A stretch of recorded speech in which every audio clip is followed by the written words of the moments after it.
ay rated SPG. Striktong patnubay at gabay ng magulang ang kailangan. Maaaring may masiselang tema, lengguwahe, karahasan, sexual, horror o droga na hindi angkop sa mga bata. Alam ni Roberto ang isang masakit na katotohanan. Wala na si Miguelito. Sa kaibuturan ng kanyang dibdib, naroon ang bigat ng katotohanang iyon, isang katotohanang hindi na mababago kailanman. Hindi na niya maibabalik ang taong minsang naging bahagi ng kanyang lakas ng kanyang mga plano ng kanyang kapangyarihan. Ngunit para kay Roberto, ang pagkawala ni Miguelito ay hindi lamang simpleng trahedya.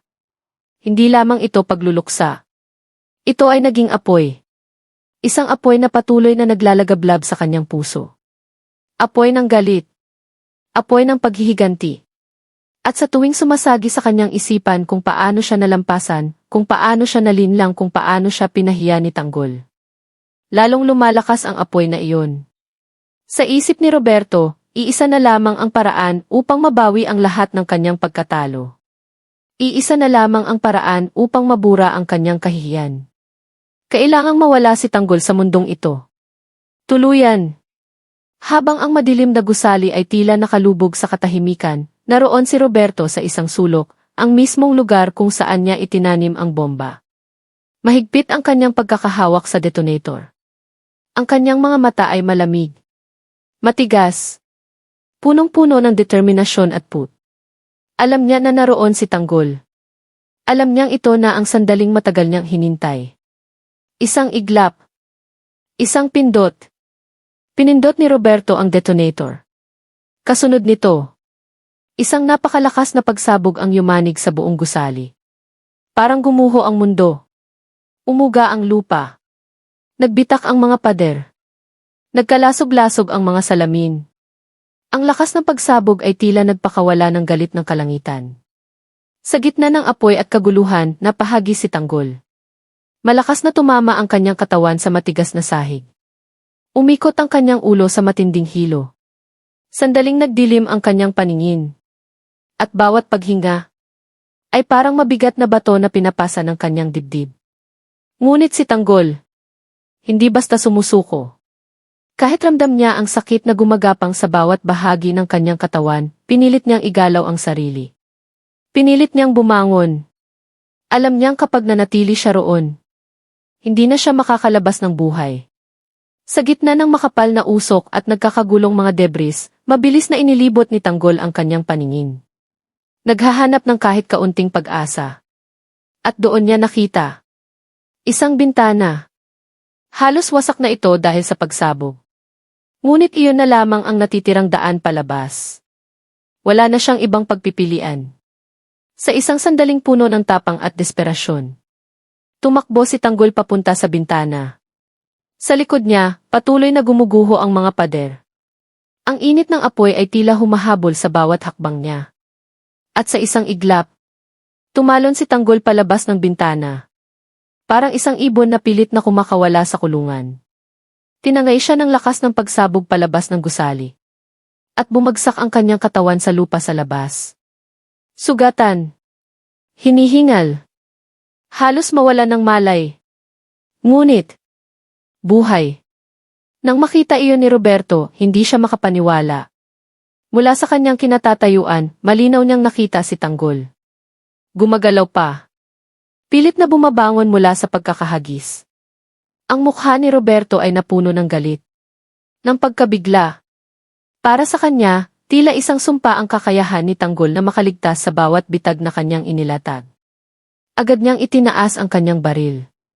At walang pag-aalinlangan, pinaputukan niya si Tanggol. Sunod-sunod na putok ang umalingaw sa hangin. Mga bala na parang naghahanap ng buhay na kukunin.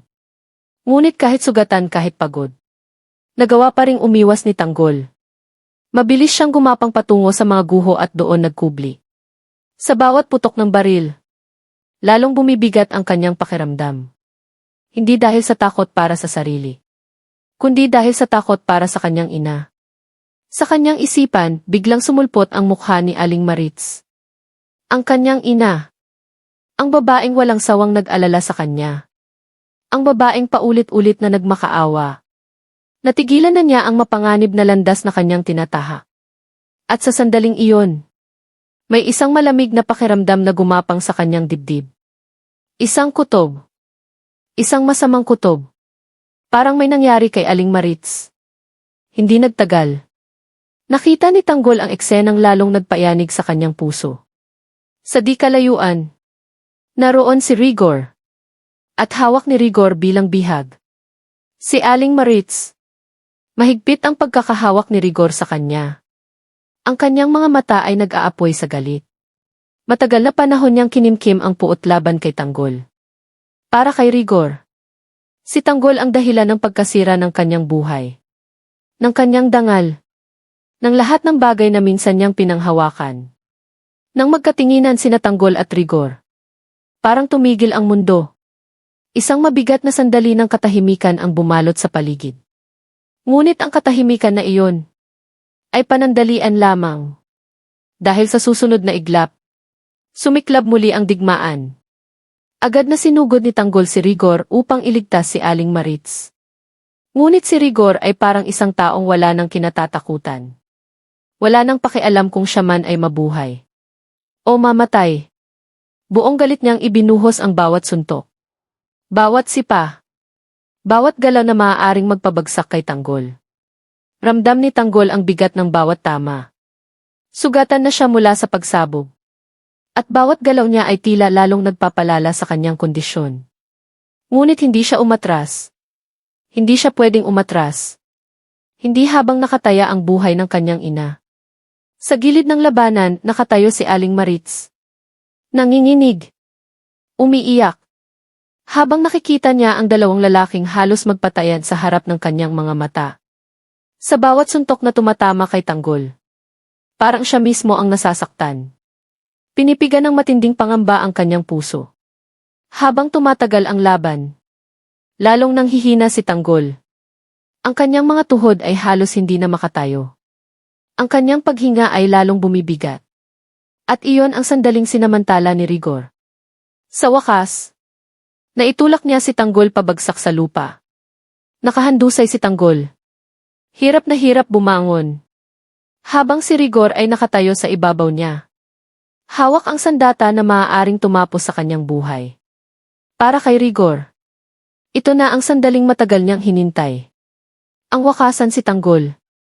Ang lalaking sinisisi niya sa lahat ng kanyang pagdurusa. Ngunit bago pa man niya maibaba ang sandata, isang sigaw ang biglang pumunit sa katahimikan. Isang sigaw na puno ng takot at pagmamakaawa. Sigaw iyon ni Aling Maritz. Nang makita ni Aling Maritz si Tanggol, halos wala ng malay. Halos nag-aagaw buhay. Parang nadurog ang kanyang puso sa isang iglap. Hindi na niya napigilan ang sarili. Tumakbo siya papunta kay Tanggol. Ang kanyang mga luha ay walang tigil sa pag-agos. Lumuhod siya sa tabi ni Tanggol. Dahan-dahan niyang hinawakan ang mukha nitong puno ng sugat at dugo. Sa nanginginig na tinig, nagsalita si Tanggol. Nagpasalamat siya sa lahat ng sakripisyong ginawa ni Aling Maritz para sa kanya. Sa bawat taon na inalagaan siya ng kanyang ina. Sa bawat pagod. Sa bawat luha. Sa bawat paghihirap na tiniis nito upang mapanatiling buo ang kanilang pamilya. Habang nagsasalita si Tanggol, unti-unting humihina ang kanyang tinig. At sa bawat salitang lumalabas sa kanyang bibig, lalong nadudurog ang puso ni Aling Maritz. Sa kanyang isip ay iisa lamang ang tanong. Paulit-ulit. Masakit. Hanggang dito na lamang ba ang kwento ni Tanggol? Dito na ba magtatapos ang lahat? Tuluyan na ba siyang mamamaalam? Sa gitna ng pag-iyak ni Aling Maritz. Sa gitna ng madilim na kapalaran na tila naghihintay kay Tanggol. May isang alaala ang sumibol sa kanyang isipan. Isang alaala na parang banayad na himig. Isang alaala ng pag-ibig. At pangako. Na noong una niyang makita ang taong iyon. Parang isang hiwaga ang kanilang pagkikita. Parang ang mga bituin sa langit ang nagsulat ng kanilang kapalaran. Parang ipinagkatiwala sa panahon. At sa tadhana. Ang dahan-dahang paglapit ng kanilang mga puso. Sa bawat dasal na binitiwan mula sa kaibuturan ng kanyang kaluluwa. Parang narinig iyon ng langit. Isang pangako ang umusbong sa kanyang puso. Humihigpit ang paghawak ni Aling Marit sa mukha ni Tanggol. Anak-anak ko, huwag mo akong iwan. Basag ang kanyang tinig. Ang bawat salita ay parang hinihiwa ang kanyang puso. Ang kanyang mga luha ay patuloy na tumutulo sa dugo ang pisngi ni Tanggol. Sa harap nila, nakatayo pa rin si Rigor. Hawak ang sandata. Ngunit sa sandaling iyon, hindi agad gumalaw si Rigor. Tinitigan niya ang eksena sa kanyang harapan, ang isang ina na yakap ang kanyang anak na halos mawalan na ng buhay. Sa loob ng kanyang dibdib may kung anong gumalaw. Isang alaala. Isang lumang sugat. Ngunit mabilis niyang itinaboy iyon. Muling tumigas ang kanyang mukha. Tapusin na natin ito, Tanggol, malamig niyang sabi. Unti-unting itinaas ni Rigor ang kanyang sandata. Nakita iyon ni Aling Maritz. Rigor! Huwag, sigaw niya habang yakap si Tanggol. Maawa ka. Anak ko siya. Ngunit sa mga mata ni Rigor, tila matagal nang namatay ang awa. Para sa kanya, si Tanggol ang dahilan kung bakit gumuho ang kanyang buhay. Kung bakit nawala ang kanyang dangal. Kung bakit siya napuno ng galit. Kaya sa sandaling iyon, handa na siyang tapusin ang lahat. Ngunit bago pa niya mapindot ang gatilyo, isang putok ng baril ang biglang umalinggaw sa paligid. Bang! Nagulat si Rigor. Mabilis siyang napalingon. Sa di kalayuan, may mga sasakyang paparating. Umiilaw ang mga sirena. Mga pulis. Sa unahan ng mga ito ay si Amanda. Mabilis siyang bumaba sa sasakyan habang hawak ang baril. Rigor! Ibaba mo ang sandata, sigaw ni Amanda. Sandaling nagkatinginan sina Amanda at Rigor. Ngunit sa mga mata ni Rigor, wala nang takot. Ngumisi siya ng bahagya. Late na kayo, malamig niyang sabi. Muling ibinaling ni Rigor ang tingin kay Tanggol. Ngunit sa sandaling iyon, biglang gumalaw si Tanggol. Sa kabila ng kanyang sugat, sa kabila ng kanyang panghihina, pinilit niyang igalaw ang kanyang katawan. Hindi para sa sarili, kundi para sa kanyang ina. Biglang sinunggaban ni Tanggol ang paa ni Rigor. Nabigla si Rigor at nawala ng balanse. Tumilapon ang baril sa lupa. Sa isang iglap, sumugod ang mga pulis. Agad nilang pinigilan si Rigor. Nagpumiglas siya. Sumisigaw. Nagwawala. Pakawalan ninyo ako. Hindi pa tapos ito. Hindi pa tapos. Ngunit mahigpit ang hawak ng mga pulis. Habang si Rigor ay dinadala palayo, hindi niya inalis ang tingin kay Tanggol. Punong-puno ng galit ang kanyang mga mata. Makikinig ka sa akin, Tanggol, sigaw niya. Hindi ito ang wakas. Hindi mo matatakasan ang kapalaran mo. Unti-unting nawala si Rigor sa gitna ng kaguluhan. Ngunit sa lupa, nakahandusay pa rin si Tanggol. Anak-anak, manatili ka sa akin, umiiyak na sabi ni Aling Maritz. Mabilis na lumapit si Amanda. Nang makita niya ang kalagayan ni Tanggol, napahinto siya sandali. Halos hindi na makilala ang kanyang mukha dahil sa sugat at dugo. Tumawag kayo ng ambulansya, sigaw ni Amanda sa mga pulis. Lumuhod siya sa tabi ni Tanggol. Tanggol, naririnig mo ba ako? Mahinang sabi ni Amanda. Unti-unting nagmulat ng mata si Tanggol. Mahina. Malabo ang kanyang paningin.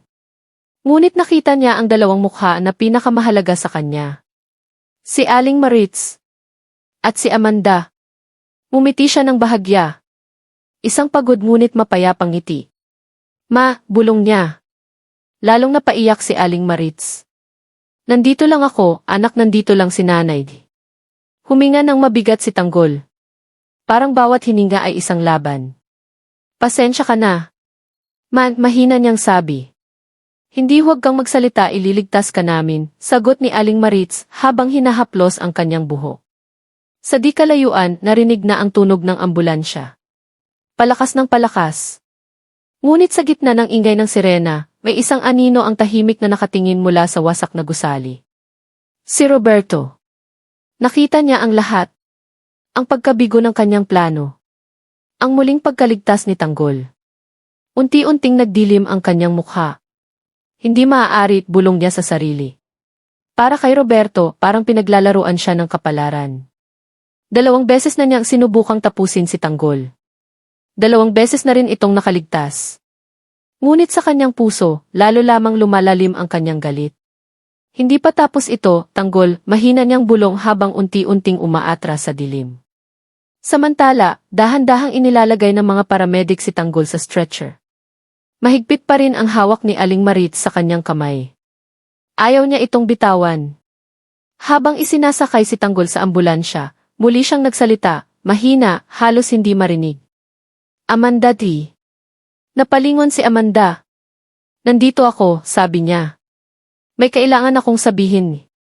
Ngunit bago pa niya matapos ang kanyang salita, biglang bumagal ang paghinga ni Tanggol. Tumunog ang makina ng monitor. Isang tunog na nagpahinto sa lahat. Isang tunog na nagpalamig sa dugo ng lahat ng nakarinig. Doctor. Nawawalan siya ng pulso, sigaw ng paramedic. Biglang nagkagulo ang loob ng ambulansya. Clear the way. See ya. Habang nakasara ang pinto ng ambulansya at ito ay mabilis na umalis, naiwan si Aling Marites sa gitna ng kalsada. Umiiyak. Nanginginig. Habang ang kanyang puso ay paulit-ulit na sumisigaw ng isang tanong. Makakaligtas pa ba si Tanggol? O ito na ba talaga ang huling laban ng kanyang anak? At sa loob ng umaandar na ambulansya, habang ang buhay ni Tanggol ay nakabitin sa pagitan ng buhay at kamatayan. Isang lihim ang malapit ng mabunyag. Isang lihim na maaaring magbago sa kapalaran ng lahat. At maaaring magbukas ng isang bagong digmaan.